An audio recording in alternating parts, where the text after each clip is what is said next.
नमस्कार। सावित्रीबाई फुले शिक्षण प्रसारक मंडल संचालित रेणुका हाई स्कूल में मैं अध्यापिका श्रीमती सुवर्णा अशोक गव्हाणे। आज हम देखेंगे कक्षा छठी का हिंदी का लेक्चर 21, टॉपिक नेम टीटू और चिंकी। जो पाठ हम पढ़ने वाले हैं उस पाठ का नाम है टीटू और चिंकी। टीटू और चिंकी, इसके लेखक है डॉक्टर विमला भंडारी।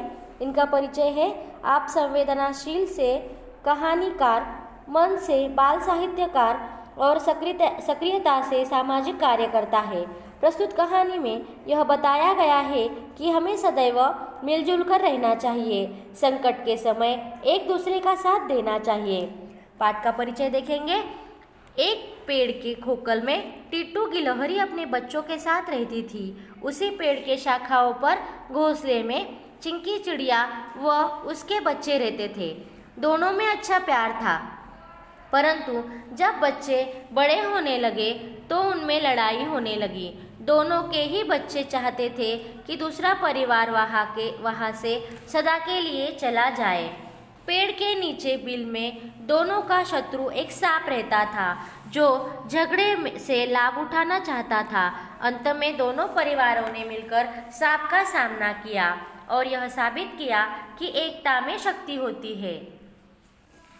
टीटू गिलहरी और चिंकी चिड़िया दोनों पड़ोसिन थी। टीटू गिलहरी और चिंकी चिड़िया दोनों क्या थी? पड़ोसिन थी।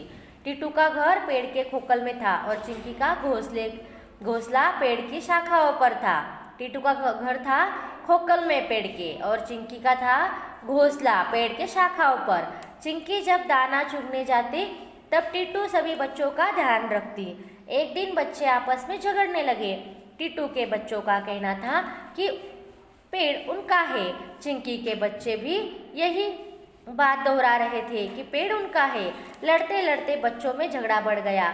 हम पड़ोसी हैं, हमें मिलजुल कर रहना चाहिए, टीटू ने उन्हें समझाने लगी।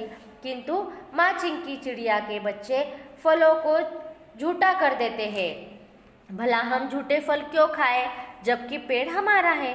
टीटू के बच्चे मिंटू ने कहा, तुम कैसे कह सकते हो कि यह पेड़ तुम्हारा है? चिंकी के बच्चे रिंकी ने प्रश्न किया। हम पेड़ के तने में रहते हैं, हमारा जन्म इसी खोखल में हुआ है। पेड़ का तना हमारा तो शाखाएं भी हमारी, शाखाएं हमारी तो फल भी हमारे, टीटू के बच्चों ने जवाब दिया।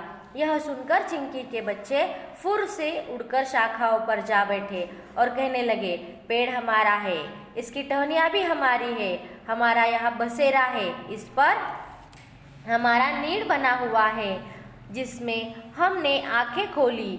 हम तुम्हें टहनिए तक नहीं आने देते और न ही इसके फल खाने देंगे।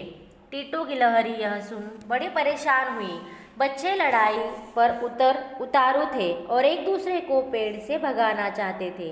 टीटू गिलहरी उन्हें समझाने लगी, बच्चों, बात उस समय की है जब तुम लोगों का जन्म नहीं हुआ था और चिंकी ने अंडे दिए अभी एक दिन भी नहीं गुजरा था कि आसमान में अंधेरा छा गया। तेज हवाएं चलने लगी। डर के मारे चिंकी शोर मचाने लगी। उसे डर था कि शाखाएं हिलने पर उसका घोंसला नीचे गिर जाएगा, फिर उसमें से अंडे भी गिरकर फूट जाएंगे।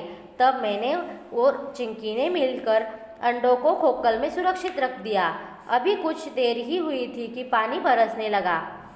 पानी इतना बरसा कि नीचे बहता हुआ पानी हमारे घर तक पहुंचने लगा। हमें फिर चिंता होने लगी, हमारा घर डूब गया तो यह पानी बच्चों अंडों को बहा ले जाएगा। तब मैंने और चिंकी ने मिलकर सभी को घोंसले में पहुंचाया।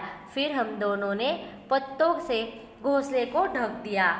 जैसे जैसे रात बीती, सुबह पौ फटने के बाद हमने राहत की सांस ली।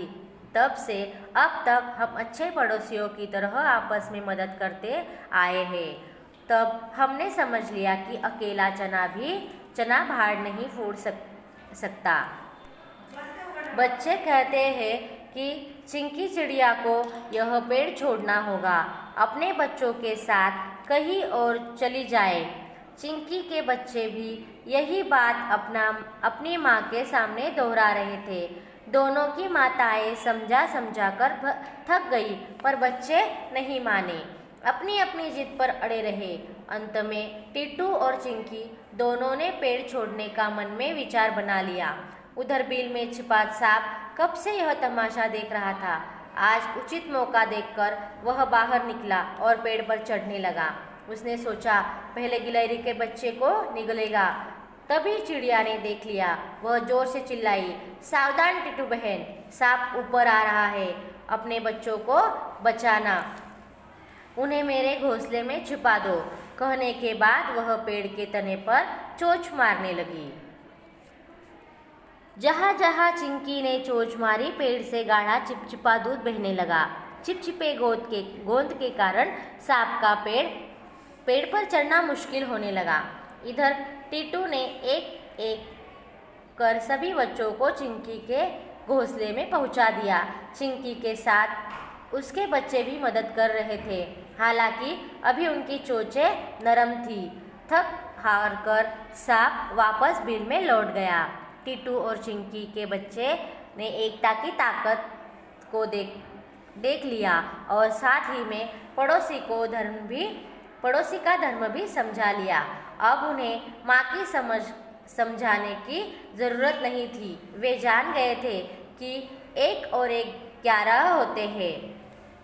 इस पाठ में हमें पड़ोसी के साथ कैसे मिलजुल कर रहना चाहिए और कैसे पड़ोसी का धर्म निभाना चाहिए, यह ज़रूरी बात बताई गई है। शब्द वाटिका देखेंगे। नए शब्द: खोखल, पेड़ के तने में बना हुआ बड़ा छेद, कोटर। बसेरा, घर, आवास। परेशान, त्रस्त, आसमान, आकाश।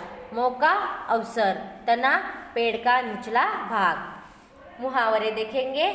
1 और 1 11 होते हैं, एकता में शक्ति होती है। आगे के लेक्चर में वह देश कौन सा है, यह कविता हम देखेंगे। धन्यवाद।